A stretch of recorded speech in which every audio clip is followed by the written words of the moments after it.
Hello, ladies and gentlemen. I'm so happy to welcome in Women's Talks Jessica Serran. Welcome. Thank you. Did I say it right? You said it beautifully. Thank you. Great. Jessica is an artist. Originally, you come from Canada, but you have been living here for quite a while, right? Yeah, 8 years. 8 years. How you enjoy it? I like living here. The city has been really good for me. And I feel like the city has facilitated a lot of growth and transformation, which has been beautiful.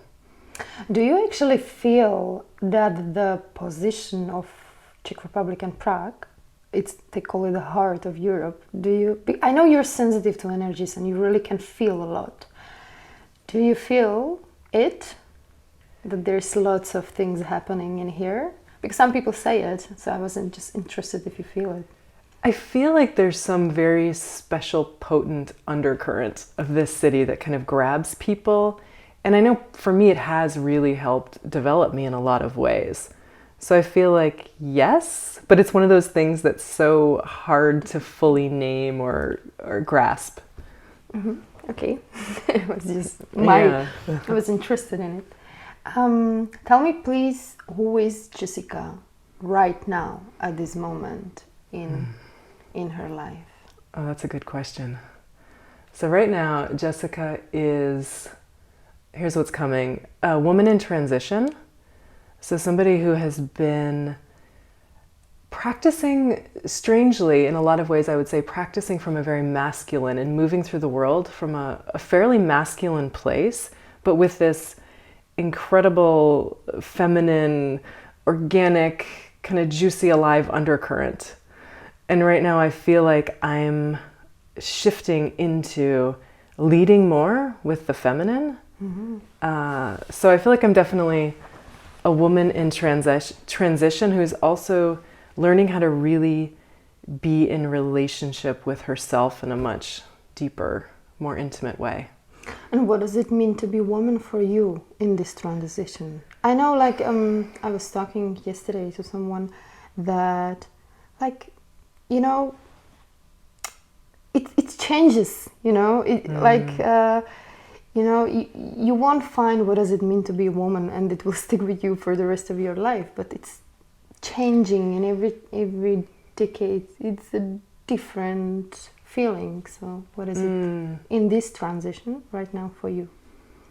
Well, I think that's part of it, is trying to really come to terms with the ever-changing nature of it and learning how to really be present with that and honor it moment to moment. So, and I think for me, I've done a lot of that in my art, right? In my studio alone on the canvas. And now I'm trying to figure out how to be that person who's really present with what's true for her in the moment as I move through the world. And I feel like there's something about that is such a gift of the feminine. You know, to really be able to kind of tap into the felt experience of this moment and somehow honor it and for me, do it with a really open heart. You know, that is, and I think too, for me, it's about learning how to be more receptive.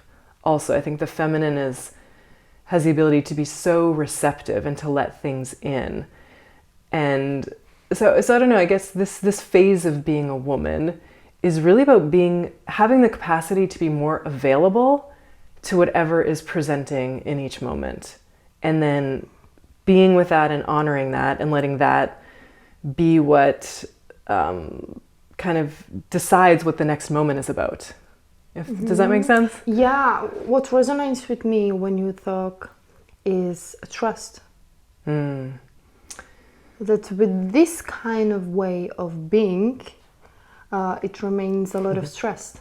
Trust in that, you know, not plan, not having but being receptive and being fully in a present moment require to trust that it's going to happen what is the best possible there. You know what I mean? What I'm trying to say? I do. Do you? I do, and I think in a real practical way, it's both learning to trust myself in a deeper way, but then also because it's relational, it's learning to trust others more.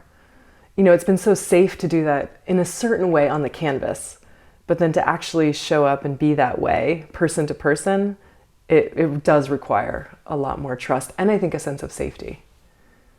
Do you feel more vulnerable? I do, a lot more consistently. Yeah, and I think before I am so sensitive that I think vulnerability has always been a part of my experience of the world, but I think I was able to kind of contain it. I'd be vulnerable more in the studio or alone, and then I'd process the experience, then I could present it to other people and not from such a vulnerable place. But now I'm trying to practice more of that vulnerability as I'm going through something and sharing it with another person. And what are other values that come to you with vulnerability? Because for me, when I made the decision to be vulnerable, to really open and share with the world, me, like who am I? And actually strength came in. Because usually you think when you're more vulnerable, you will be weaker or easier to hurt or easier to manipulate or whatever. But for me, when I not thought about it, but really started to live it, I realized that it's actually strength. It's actually really self-value, like that I am actually very hard to manipulate with. It's like exactly the opposite happened. Yeah. Than what I think most of the people, and even I, thought it's going to happen. Do you? Yeah, I think you said some nice words for it, that there's a strength and also a self-worth. But I think the other thing for me, and I know this from making things, the more that I can tap into what the real experience is, something new always opens up, something inspiring, or there's a connection that happens. So I think that also it's a really transformative force. It allows something new to be created. And I think I like what you said too, you're not able to be manipulated as well because you actually know what your experience is, which I think is an incredible gift for ourselves and then ultimately for other people. Absolutely. I think the authenticity comes with it, with vulnerability, openness and going deep inside.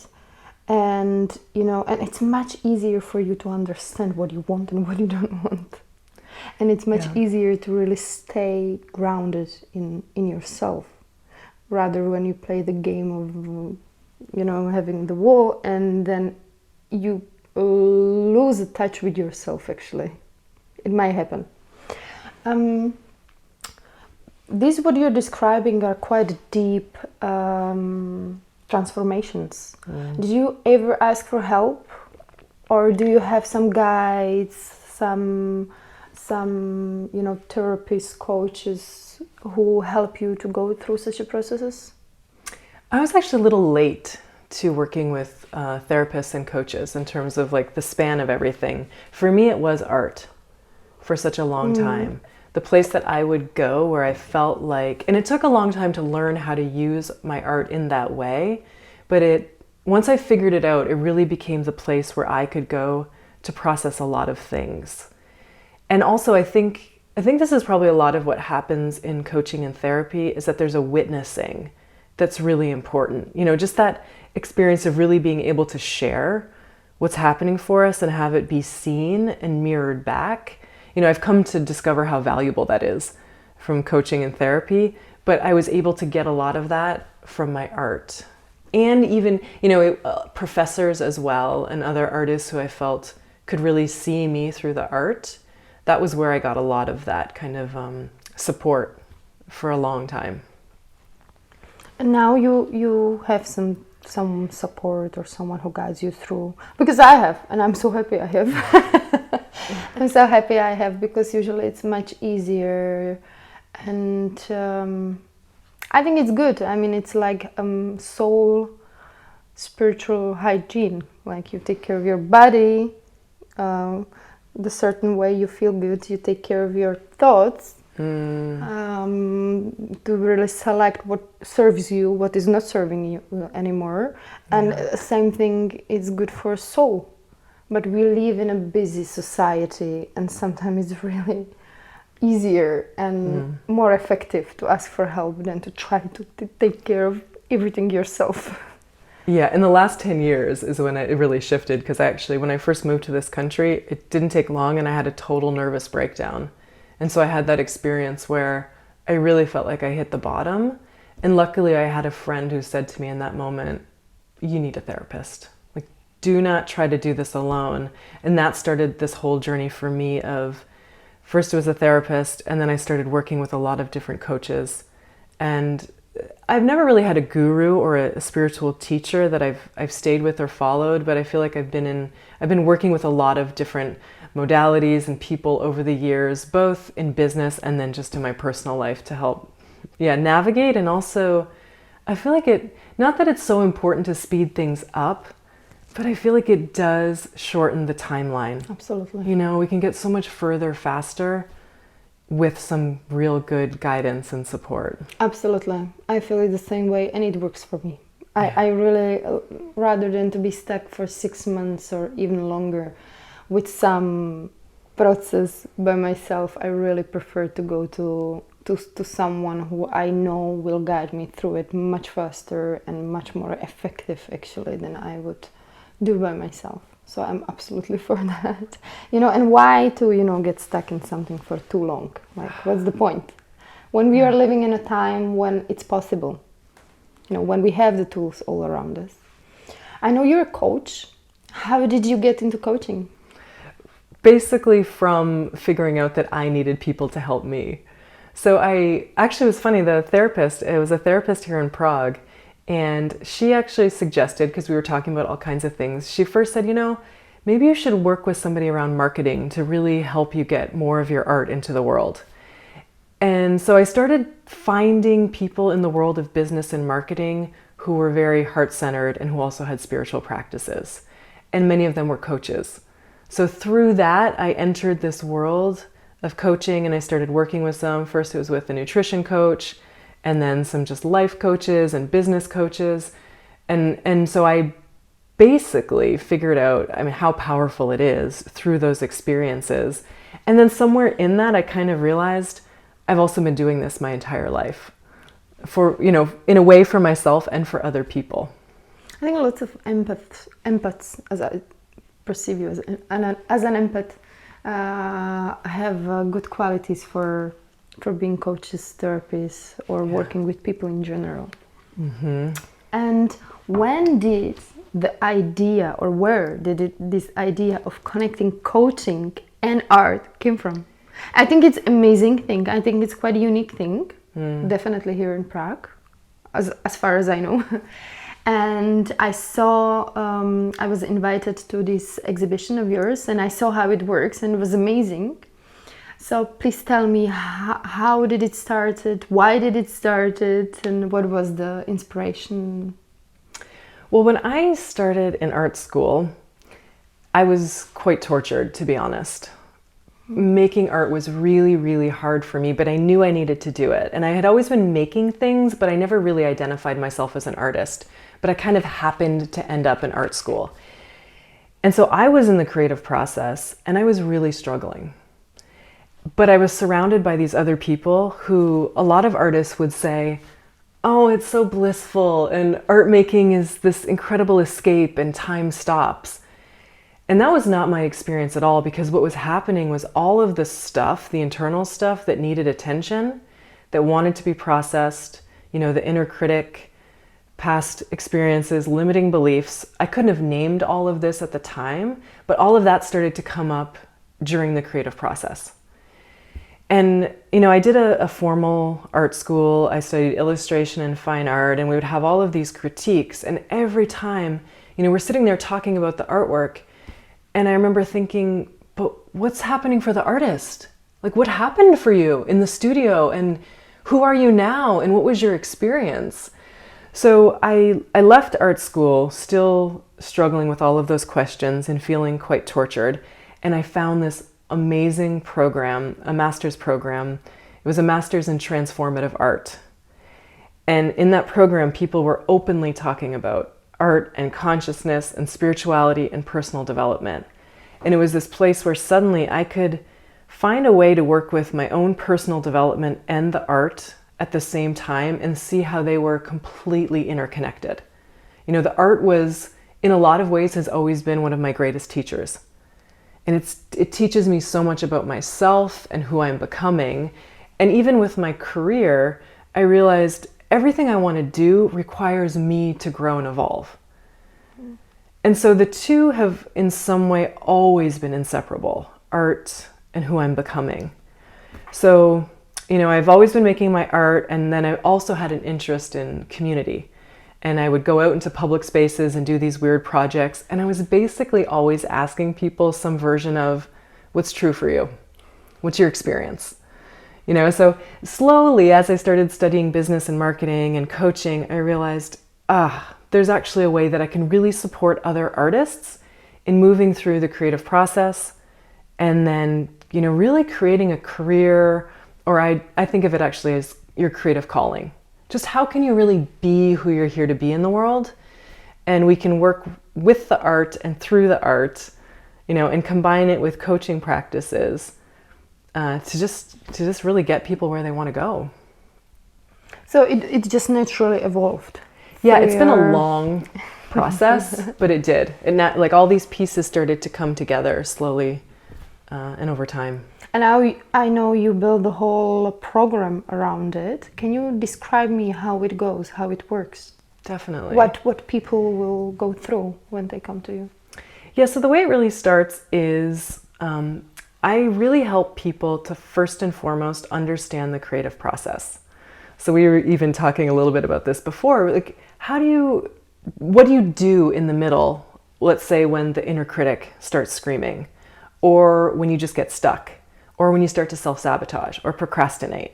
So the first stage is helping artists to develop a consistent creative practice so that they can show up in their studio, make their art, know what to expect, and then from there start making what feels like really authentic art.